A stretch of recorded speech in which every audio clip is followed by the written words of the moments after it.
So hello বন্ধুরা, welcome back to my another video. Hello বন্ধুরা, তুমি তো বলছো এরকম বলতে বলছি তুমি বলো না, বলো না, বলো তুমি একটু বলো না। হ্যালো বন্ধুরা, হ্যালো বন্ধুরা, হ্যালো বন্ধুরা, কেমন আছো তোমরা সবাই? বন্ধুরা কেমন আছো? শরীরে কোনো এনার্জি নেই। হ্যালো বন্ধুরা, welcome back to my another video. ছোট্ট একটা নতুন ভিডিও নিয়ে, আর আজকের ভিডিও হতে চলেছে আমার বাবা বাড়িতে, কারণ কালকে আমি বাবা বাড়িতে চলে এসেছি। আর যেহেতু আসার ভিডিও করতে পারিনি, কারণ মাঝ রাস্তায় একটু বৃষ্টি পেয়েছিলাম আর মেঘও প্রচণ্ড পরিমাণে ধরেছিল, ওই জন্য আর কি ভিডিওটা করিনি।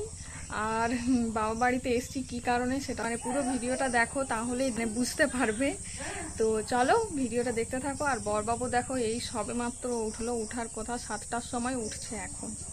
বোঝো ওর দ্বারা কোনো কাজ হবে, কিচ্ছু হবে না। তো যাই হোক, এখন আমি উঠে পড়েছি, আর ওইদিকে মা সব রেডি ফেডি করছে আর কি। তো দেখো মায়ের স্নানও হয়ে গেছে এমনকি, আর আমরা এখনও দেখো পেতনা ভেকে আছি। তো চলো এখন আমরা যাব আর কি, একটু নখ কাটবো আর স্নান করব, ফ্রেশ হবো, রেডি হব। তো তারপর দেখা হচ্ছে তোমাদের সাথে। তো ততক্ষণ তোমরা ভিডিওটা দেখতে থাকো, চলো।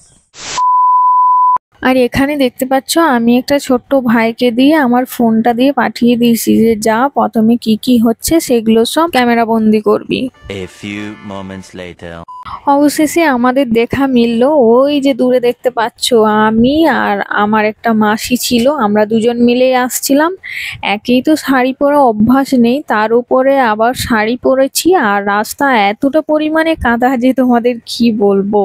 মানে এই রাস্তাটা অলরেডি কাদায় থাকে, যখন বৃষ্টি হয় তখন কাদায় থাকে। এসেই তো এখানে পুরোহিত মশাই সব ঠাকুরগুলোকে তেল সিঁদুর মাখাচ্ছে, দেখতেই পাচ্ছ তোমরা। যদিও সিঁদুরটার কালার ফুটেনি, আমি জানি না কেন, কি রকম সিঁদুর ছিল জানি না। তার আগে যে সিঁদুরটা ছিল ওটা খুব সুন্দর ছিল, মানে কালারটা খুব সুন্দর এসছিল।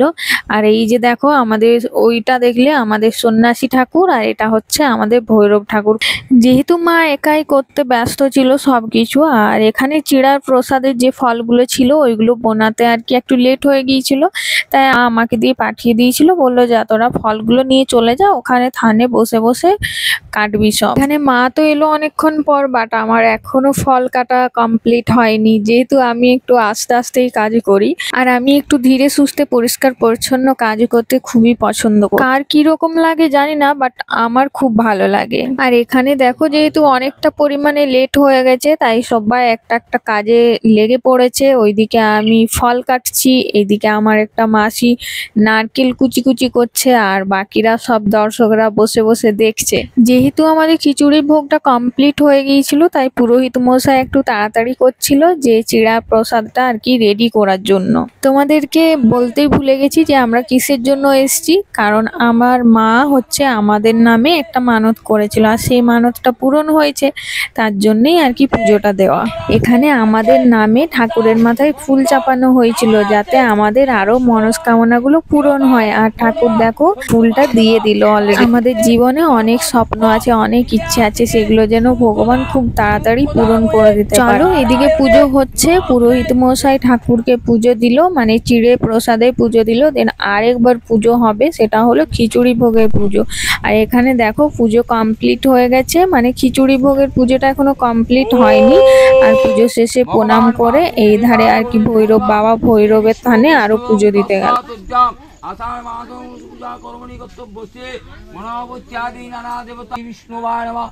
ওং সন্ন্যাসে শিরপাণিভ্যো নমঃ। ওং বাবা ভৈরবায় নমঃ। এতে গন্ধপুষ্পে ওং ভৈরবায় নমঃ। পুজোর শেষে বুড়ের মাথা থেকে সিঁদুর বরবাবুকে দেওয়া হলো আর আমাকে দেওয়া হলো। তো ভগবানকে একটা কথাই বলবো যে ভগবান যেন আমাদের সব স্বপ্ন আর ইচ্ছেগুলো খুব তাড়াতাড়ি পূরণ করে, আর তাহলে আমরা খুব তাড়াতাড়ি ঠাকুরের কাছে আরো যাব। মানে যাওয়া বলতে কি, যেহেতু আমাদের বাড়ির সামনে আমাদেরই ঠাকুর বলতে গেলে, যাওয়ার কিছু নেই, যখন যাওয়া হয় তখনই যাওয়া হয়। তো যাই হোক, এখানে দেখো খিচুড়ি ভোগের প্রসাদ আর কি ঠাকুরকে দিয়েছে আর কি, ওটা নিয়ে আরো একটা পুজো হবে। যাই হোক, এখানে পুরোহিত মশাই পুজো করুক। তো চলো তোমরা ভিডিওটা দেখতে থাকো।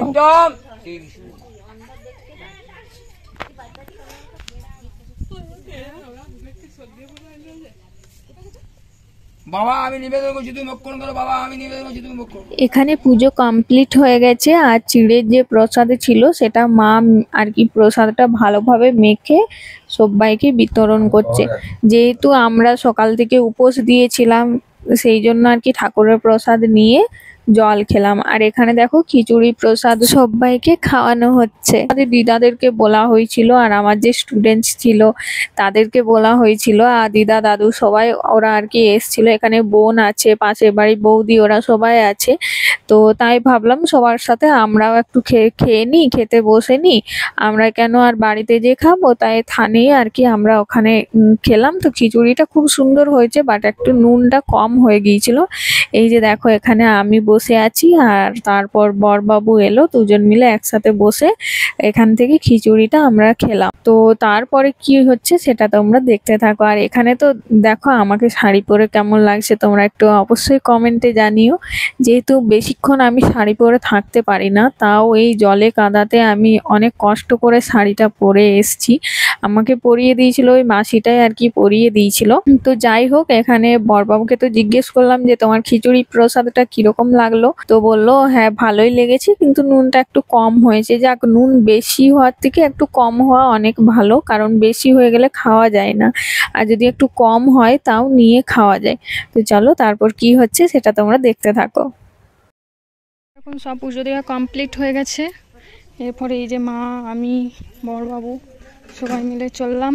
আর রাস্তায় এতটা পরিমাণে কাদা হয়েছে যে কি আর বলবো, এখানটায় যাওয়াই যাচ্ছে না, এতটা পরিমাণে কাদা হয়েছে। এই পুরো রাস্তাটা অনেক কাদা। আমরা যে কি অবস্থায় যাওয়া আসা করেছি সেটা আমরাই জানি। এই যে দেখো, এই সাইডে সাইডে যাওয়া যায় বলো তো? ওই অত বড় খিচুড়ি হাঁড়ি নিয়ে, তাও একটা হাঁড়ি। যাবো তুমি? তোমরা তো খুব ভালো করেই জানো, যারা গ্রামের মানুষ আছো, যাদের আর কি মাটির রাস্তা আছে, তো সেখানে একটু বৃষ্টি হলে এরকম ভাবে জল জমে যায়। তা বলে সবাইকার থেকে আমাদের গ্রামে আর কি বেশি কাদা হয়, তো জানি না কেন। আর দেখো ঠাকুর মন্দির থেকে আসার সময় এই রাস্তাটা এতটা পরিমাণে কাদা হয়েছে, মানে বৃষ্টিতে পুরো কাদাতে ভর্তি হয়ে গেছে। একটা যে মানুষ যাবে, সাইডে হয়ে যাবে, তারও কোনো উপায় নেই। আর তার উপরে আবার ট্রাক্টর চালিয়েছে, মানে অনেকটা পরিমাণে খাল আর গর্ত হয়ে গিয়েছিল। তো অনেক কষ্ট করে মা আর আমার ওই পাশের বাড়ির একটা ভাই, ছোট্ট ভাই, ওকে দিয়ে দেখতে পাচ্ছ সাইকেলটা নিয়ে যাওয়ানো করাচ্ছে। যেহেতু বাড়িতে লোক নেই, সবাই মাঠে চলে গেছে। আর এখানে দেখো এত বড় খিচুড়ির হাঁড়িটা এইরকম কাদাতে দেখো পাটা কতটা অবধি ঢুকে গিয়েছিল। এই এত বড় হাঁড়ি ওইরকম আর কি নিয়ে যেতে পারে? তোমরা একটু বলো। রাস্তাটা বললে তোমরা বিশ্বাস করবে না, শুধু স্লিপ কাটছে, মানে জঘন্য রাস্তা। তোমরা হয়তো বলবে নিজেদের গ্রামকে এরকম ভাবে অপমান করছে, কিন্তু না, আমাদের মানুষজন খুবই খারাপ। যেহেতু দেখছে যে রাস্তাটা এতটা পরিমাণে অসুবিধা হচ্ছে প্রত্যেকটা মানুষের, তবুও কোনো ব্যবস্থা করেনি। আমাদের এখানে কি জানো তো, যারা হয়তো রাস্তা বানায় বা ড্রেন বানায়, তাদের উদ্দেশ্যে একটাই কথা, মানে কিছু টাকা যদি পায় না, তারা হাফ টাকা নিজেদের পকেটে ঢুকিয়ে নেবে আর বাকি টাকা খরচা করবে। তার জন্য এইরকম হয়েছে হাল রাস্তার। গাছে পেয়ারা ধরেছে, এখন পেয়ারা পাড়তে লাগিয়ে দিয়েছি। গাছটাতে কতটা পরিমাণে পেয়ারা ধরেছে দেখো, কিন্তু ভালো না। দেখি পেয়ারাটা দেখি। হ্যাঁ গো, এগুলো খুব সুন্দর। এটা পোকা খাওয়া, ফেলে দাও এটা। ছি, কিরকম ভাবে ফেলছে গো।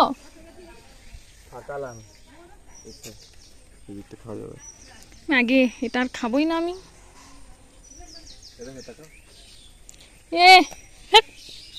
তো চলো এবার বাড়ি চলে এসেছি। এখানে একটা পেয়ারা গাছ আমি লাগিয়েছি, জানি না কবে হবে, বড় হয়েছে, পেয়ারা ধরেছে এই যে। তো চলো দেখা হচ্ছে নেক্সট ভিডিওতে।